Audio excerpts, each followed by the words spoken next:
হযরত ওমর ফারুক রাদিয়াল্লাহু তাআলা আনহু তিনি একবার অন্ধকার রাত্রে যাচ্ছিলেন, পিছনে ছিল অনেক লোকজন ছিল। হাঁটতে হাঁটতে তিনি প্রশ্ন করলেন, আচ্ছা তোমাদের মধ্যে কি কেউ আছে এমন বলতে পারো যে কোরআন শরীফের মধ্যে সবথেকে হতাশাব্যঞ্জক আয়াত কোনটি? একজন জবাবে বললেন, অন্ধকার পিছনে, অন্ধকারের মধ্যে পিছন থেকে একজন জবাব দিল, ফামাইয়ামাল মিসকালা যাররাতিন খায়রান ইয়ারা ওয়া মাইয়ামাল মিসকালা যাররাতিন শাররান ইয়ারা। এর অর্থ হলো পৃথিবীতে কেউ যদি ছোট্ট একটি পাপ নেকির কাজ করে, সরিষা পরিমাণ নেকির কাজ যদি করে সেটা দেখতে পাবে, সরিষা পরিমাণ পাপের কাজ যদি করে সেটা দেখতে পাবে। ওমর রাদিয়াল্লাহু তাআলা আনহু কাঁদতেছিলেন, কিয়ামতে সব নেকি আর পাপ যা যা করছি সব দেখানো হবে। ইন্না লিল্লাহি ওয়া ইন্না ইলাইহি রাজিউন। আল্লাহ তুমি মাফ করে দাও আমাদেরকে, আমরা বলি আমিন। কতক্ষণ হাঁটার পরে তিনি প্রশ্ন করলেন, আচ্ছা মুমিনদের জন্য কোরআনের মধ্যে সব থেকে আশাব্যঞ্জক কোন আয়াত কি আছে? পেছন থেকে আওয়াজ এলো, মুমিনদের জন্য আশাব্যঞ্জক একটি আয়াত আল্লাহ রাব্বুল আলামিন কোরআনের মধ্যে দিয়েছেন, সেটি হচ্ছে লা তাকনাতু মির রাহমাতিল্লাহ। আমার রহমত থেকে, আল্লাহর রহমত থেকে হতাশ হয়েও না, নিরাশ হয়ে যেও না। অর্থ হচ্ছে এই, আমরা পাপ করেছি, আমরা সবাই গুনাহগার কিনা বলেন? স্বীকার করি আমরা সবাই গুনাহগার কিনা? সবাই গুনাহগার। এই গুনাহগার মানুষগুলি যদি গুনায় তওবা করে, গুনার জীবনে করব না তওবা করে কেউ যদি আল্লাহর রহমতের দিকে এক বিঘত অগ্রসর হয়, হাদিসে কুদসির ভিতরে এসেছে আল্লাহ পাক বলেন, আমি আমার ওই বান্দার দিকে এক হাত আগায়া যাই। কোন বান্দা যদি গুনার তওবা করে আর যদি গুনাহ না করে আমার দিকে যদি হেঁটে আসে, আমার রহমত বান্দার দিকে দৌড়াইয়া যায়। আল্লাহর গজবের চাইতে রহমত বেশি। বান্দা তোমার গুনাহ যদি আকাশ সমান হয়, আল্লাহর, তোমার গুনাহ যদি পাহাড় সমান হয়, আল্লাহর রহমত আকাশ সমান। তোমার গুনাহ যদি আকাশ সমান হয়, আল্লাহর রহমত তার আরশে আজিম ছায়া গেছে। সুবহানাল্লাহ। মাপ চাও, ক্ষমা চাও, তওবা করো, জীবনে গুনাহ আর করব না। যে ব্যক্তি তওবা করবে, গুনাহ থেকে বাঁচবে, আল্লাহ তাদেরকে রক্ষা করবে।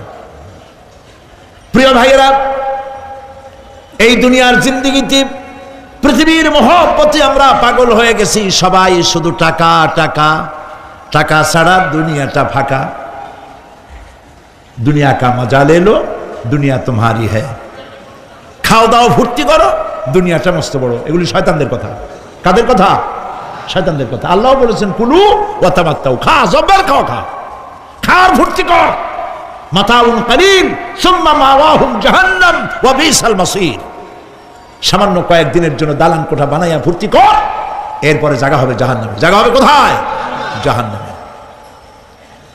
প্রিয় ভাইয়েরা, এই দুনিয়াটার দৃষ্টান্ত একটা পরের স্ত্রীর মতো সুন্দরী যুবতী, রূপবতী, স্বাস্থ্যবতী পরের একটা স্ত্রী। এইটারে দেখে আফসোস করে কোনো লাভ আছে?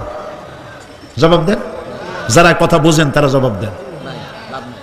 অন্যের সুন্দরী তরুণী, তন্নী, রূপবতী যুবতী, রূপের ছটায় চতুর্দিকে আলোকিত, এরকম একটা পরের বউ দেখিয়া আফসোস করে কোনো লাভ আছে? ওর তো বিয়ে হয়ে গেছে, তুমি আফসোস করে লাভ কি? গলা দড়ি গিয়ে মরলেও লাভ নাই। এই পৃথিবী একটা সুন্দরী পর স্ত্রীর মতো, একে যত মহব্বত করবেন আল্লাহর রহমত থেকে তত দূরে চলে যাবেন। আর এই দুনিয়ার উপরে যত লাথি মারবেন আল্লাহর দিকে তত আগায় যাবেন। খালি টাকা চাই, টাকা টাকা। বাড়ি একটা আছে আরো 6টা চাই, দোকান 5টা আছে আরো 7টা চাই, গাড়ি একটা আছে আর 50টা চাই। এই চাই আর চাই, খাই আর পাই, এই করতে করতে মানুষের জীবন শেষ হয়ে যায়। আহারে, একেবারে খালি হাতে চলে গেল। ইন্ডাস্ট্রি পড়ে থাকলো, বাড়ি পড়ে থাকলো, গাড়ি পড়ে থাকলো, 3খান কাপড় নিয়ে আর চলে গেল গর্তের মধ্যে। আহারে, ছেলে মেয়ে বউ চোখের একটু পানি ফেলাইলো ওই দিন, আর কিচ্ছু না, কবরের মধ্যে রেখে দিল। এখন কবরের ভিতরে ফেরেশতা চলে এসেছে। বেঈমান হয়ে যদি মারা যেয়ে থাকে, ঈমান নিয়ে মরে নাই, বেঈমান হয়ে মারা গেছে, কলেমা মনে আসে নাই, জিজ্ঞেস করা হবে মান রাব্বুকা মা দীনুকা মান নাবিয়ুকা, কে তোমার রব, কি তোমার দিন, কে তোমার নবী? বেঈমান বলবে হায় হাতা লা আদরি, জানি না। নাউযুবিল্লাহ, বলেন নাউযুবিল্লাহ, জানি না। এখানে আপনি মুখস্থ করে গেলেই যে ওখানে জবাব দিতে পারবেন এমনটি হবে না।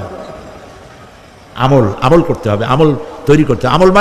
আমল মানে কিন্তু এটা না যে আপনি বসে বসে তসবিহ পড়বেন, এটা লোকের আমল করে, যে লোকটা খুব আমলদার, খুব আমল করে। আমলের ইংরেজি হচ্ছে ওয়ার্ক, বাংলা হলো কাজ। তো কেউ বসে বসে কোনো কাজ নাই তসবিহ টিপতেছে, এটা কিন্তু আমল হইল? আপনার সমস্ত কাজগুলি হতে হবে আল্লাহরে খুশি করার জন্য। দোকানদারি করবেন আল্লাহরে খুশি করার জন্য করেন। আচ্ছা, ওখানে পরে আসতেছে। কবরের ভিতরে জবাব দেবে আমি কিছু জানি না। কিছুই যখন জানলো না, শাস্তি শুরু হয়ে যাবে। সিজ্জিনে তার রূহ রাখা হবে, এ মাটির দেহ মাটির সঙ্গে মিশে যাবে। কবরের মধ্যে কোনো প্রচন্ড শাস্তি বা জাহান্নামের আগুন ইত্যাদি দিয়েছি, প্রচন্ড কোনো শাস্তি হবে না। শাস্তি হবে কবর আযাব, আযাবুল কবর হক, আযাবের কবর হবে, তবে জাহান্নামের শাস্তি মতো হবে না। আসামি কনভিক্টেড না হওয়া পর্যন্ত, বিচার না হওয়া পর্যন্ত যেমন ফালায় রাখে জেলখানার কোনো রুমে বা হাজতখানায়, ওই রকম সিজ্জিন নামক একটা জায়গা আছে, ওইখানে রেখে দেবে। শাস্তি হবে কিসের উপরে? রুহের পরে। অনেকে মনে করে যে কবর হলো ওই শুধু মাটির মধ্যে ওইটা, কিন্তু এইটার নাম শুধু কবর না। মানুষের জীবনের 4টে স্তর। কয়টা স্তর? একটা হলো আলমে আরওয়াহ, আরেকটি হচ্ছে আলমে আজসাম অথবা আলমে আসবাব, আরেকটি হচ্ছে আলমে বারজাখ, আরেকটি হচ্ছে আলমে আখিরাত। কয়টা হলো? 4টা। আলমে আরওয়াহ রুহের জগৎ, যেখান থেকে আমরা আসছি। আর আলমে আজসাম বা আলমে আসবাব হলো বস্তু জগৎ, যেখানে আমরা আসি।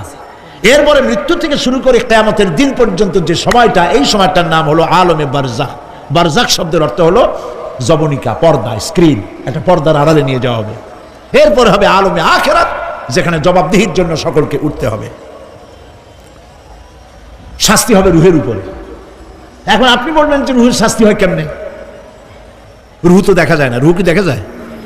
রুহ সম্পর্কে প্রশ্ন করা হয়েছে, ওয়ায়াসআলুনাকা আনির রূহ কুলির রূহু মিন আমরি রাব্বি। নবী, আপনাকে প্রশ্ন করা হয় রুহ কি জিনিস, আপনি বলুন রুহ হচ্ছে আল্লাহ পাকের একটি অর্ডার। তো এই অর্ডার, একটি হুকুম, যার কোনো আকার নাই, এইটারে আল্লাহ শাস্তি কেমনে দেবে? এই শাস্তি আপনি এই দুনিয়ায় বুঝতে পারবেন। হঠাৎ করে আপনার গ্রেফতারি পরোয়ানা জারি হয়ে গেছে, তখন একটা টেনশন ক্রিয়েট করে। এই শাস্তিটা কোথায় হয়? বডির উপরে না রুহের উপরে? রুহের উপরে হয়।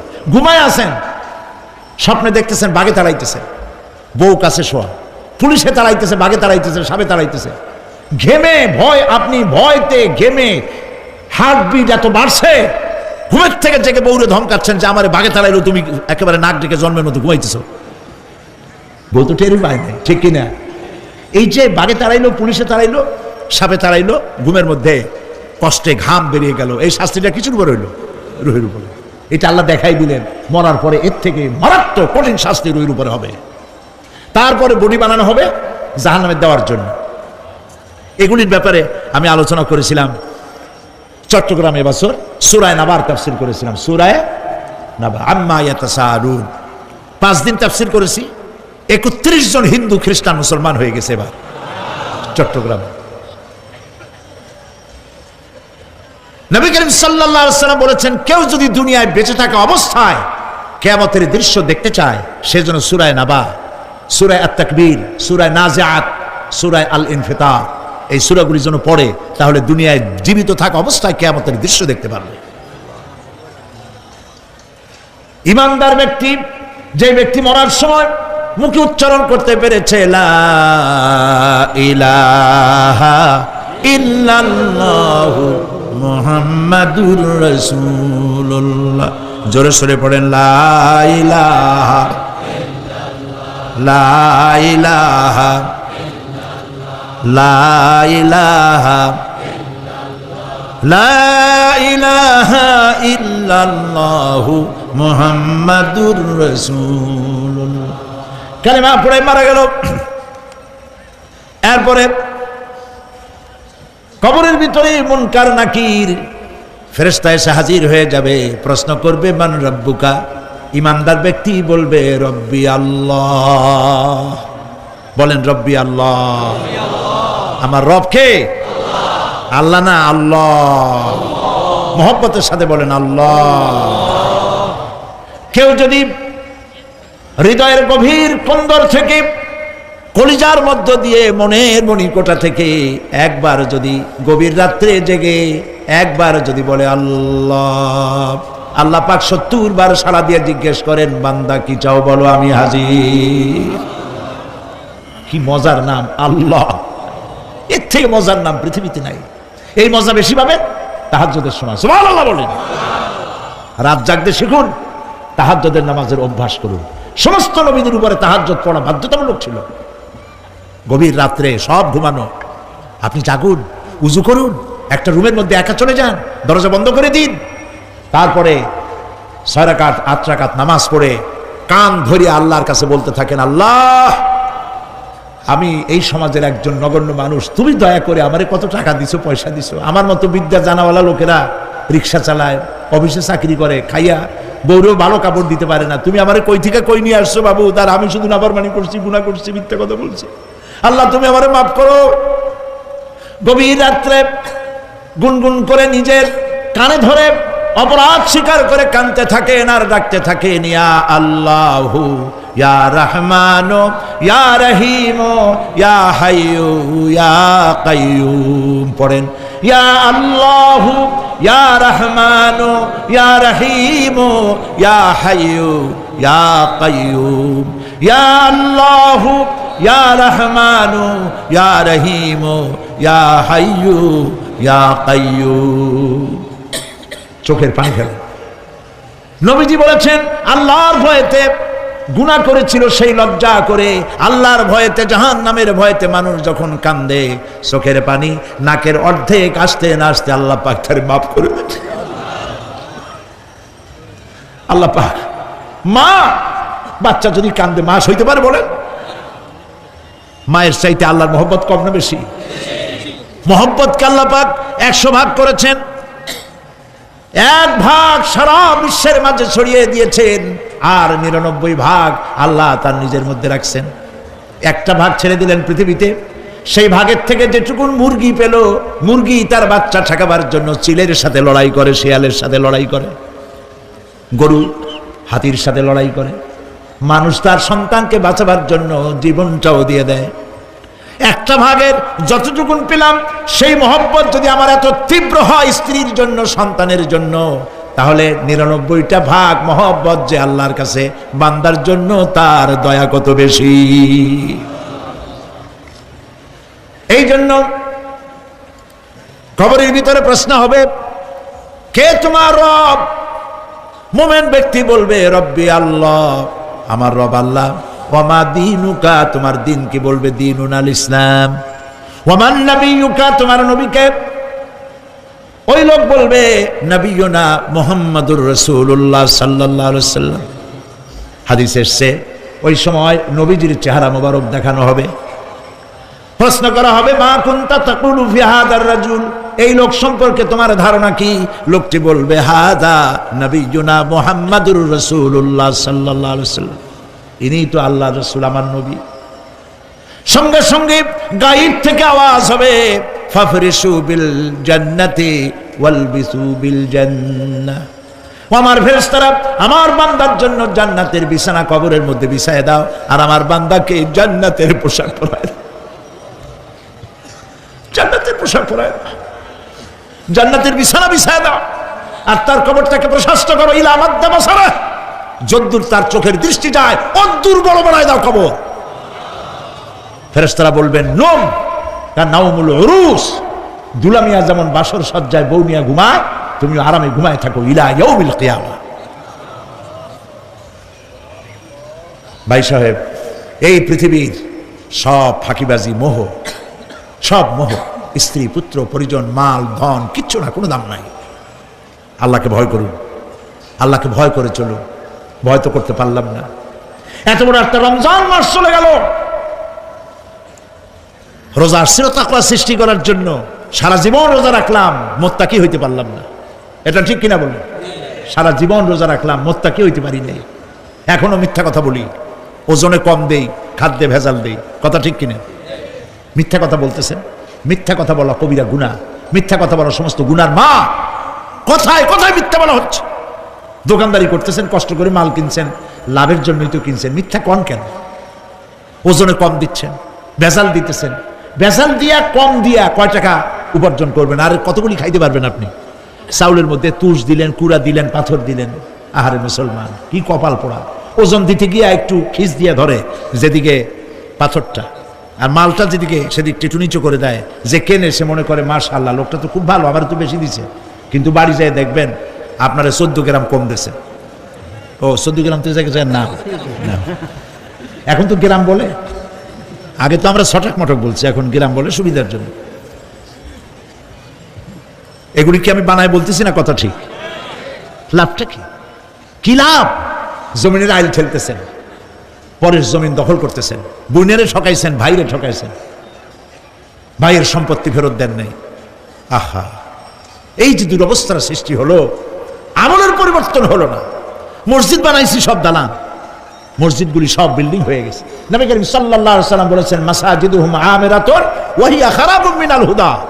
মসজিদগুলি সব দালান হয়ে যাবে শেষ যুগে। এগুলি নবী করিম সাল্লাল্লাহু আলাইহি ওয়াসাল্লাম ভবিষ্যৎবাণী। মসজিদগুলি কি হবে?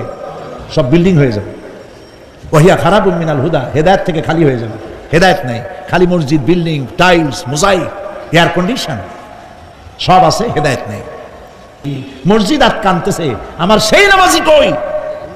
যেই নামাজিরা যখন নামাজ পড়তো, পাখি এসে মাথার উপরে বসতো, পাখিতে বুঝতে পারতো না যেটা মানুষ না গাছ। সুবহানাল্লাহ। আর এখন ইমাম যদি নামাজ পড়তে আত্মাহিত পড়তে দেরি করে, ধীরে ধীরে পড়তেছে, পিছন থেকে সিগন্যাল মারা শুরু করে। বেয়াদব! ইমাম যদি নামাজের মধ্যে, ইমামকে কখনো গলায় কাশি দিয়ে আপনি ডিকটেট করতে পারবেন না। বেয়াদবি, নামাজ নষ্ট হয়ে যাবে। অনেকে করে কিনা বলো? ওর নিজেরটা শেষ হয়ে গেছে, এই জন্য ইমাম করে না কেন, সেই জন্য কাশি দেয়। এটা ফাজলামি করার জায়গা নয়। প্রিয় ভাই সব, সুতরাং আমল যদি ভালো না হয়, মসজিদ সুন্দর বানায় লাভ হবে না। আমল যদি ভালো না হয়, সুন্দর জামা টুপি পরে কোনো লাভ হবে না। শরীরে হয়েছে ক্যান্সার আর মাথায় মাখতেছে লক্ষ্মী বিলাসের তেল, লাভ আছে? বলেন লাভ আছে? কোনো লাভ নাই। আমল পরিবর্তন, মিথ্যা ছাড়তে হবে, মিথ্যা ছাড়তে হবে। ওয়াদা করতে পারবেন যে মিথ্যা আর বলবো না? পারবেন? ওজনে কম দেব না, ওয়াদা করতে পারবেন? জমিনের আইল ঠেলবো না, পরের হক নষ্ট করবো না, অহংকার করবো না, পারবেন? তাহলে জান্নাতের রাস্তা ক্লিয়ার হবে, নইলে ক্লিয়ার হবে না। ওয়াদা করি, বলেন ইয়া আল্লাহ।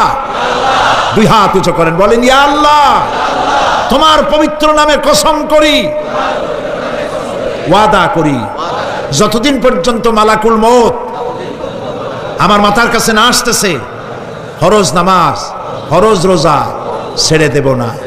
ইয়া আল্লাহ, আর মিথ্যা কথা বলবো না, ওজনে কম দেব না, খাদ্যে ভেজাল দেব না, অধীনস্থ নারীদেরকে বেপরদা রাখবো না, অহংকার করব না, সুদ খাবো না, সুদ দেব না, ঘুষ খাবো না, ঘুষ দেব না, শিরক করব না, বেদাত করব না। আল্লাহ তাআলা তুমি দয়া করে আমার ওয়াদা কবুল করো, আমিন। হাত নামা। আল্লাহ পাক কবুল করুন, সবাই বলেন আমিন। যদি এই ওয়াদা পালন করতে পারি, জান্নাতের রাস্তা ক্লিয়ার হয়ে যাবে। আর ওয়াদা পালন করতে পারবো না, ওয়াজের মাহফিল আইসা কোনো লাভ নেই। বছরের পর বছর ওয়াজ শুনবেন, আমলের পরিবর্তন হবে না, কোনো লাভ নাই। দোকানদারেরা ওজন টোজন ঠিক মতো দেন, মিথ্যা কথা বলা বাদ দেন, ওজন একটু কমাইয়া দিয়া, খাদ্যে ভেজাল দিয়া কোনো লাভ নাই। এগুলি আপনি কবরে নিতে পারবেন না, শুধু পাপ আর পাপ। কথা বুঝে আসছে আপনাদের?